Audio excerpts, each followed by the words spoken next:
Au cœur de l'adoration qui lui est rendue, l'agneau commence à ouvrir les sceaux, Apocalypse 6:1. Chaque sceau ouvert permet au rouleau de se dérouler un peu plus, révélant peu à peu les jugements que Dieu a en réserve pendant la période de tribulation.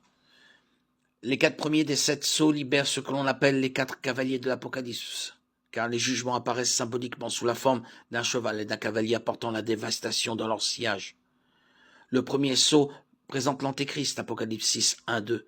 De la description biblique, nous retenons plusieurs détails.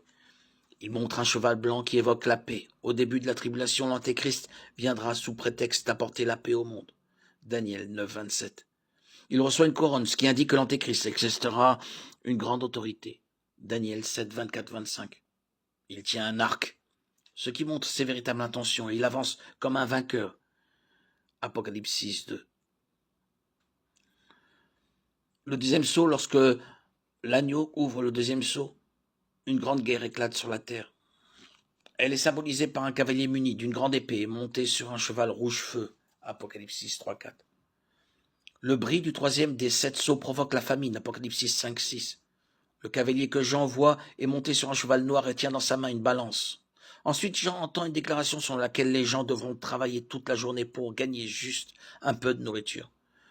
Le quatrième sceau est ouvert et Jean voit un cheval verdâtre. Son cavalier s'appelait la mort et de séjour des morts l'accompagnait. Apocalypse 7:8.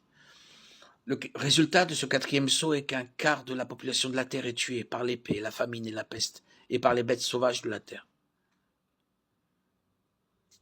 Le cinquième sceau du rouleau révèle ceux qui seront martyrisés pour leur foi en Christ pendant la tribulation. Apocalypse 6, 9, 11. Matthieu 24, 9. Les âmes de ces martyrs sont représentées comme demeurant sous l'autel dans le ciel. Dieu entend leur appel à la justice et donne à chacun d'eux une robe blanche. Les martyrs sont invités à attendre que tous leurs compagnons de service, leurs frères et sœurs, soient au complet. Dieu promet de les venger, mais en temps voulu.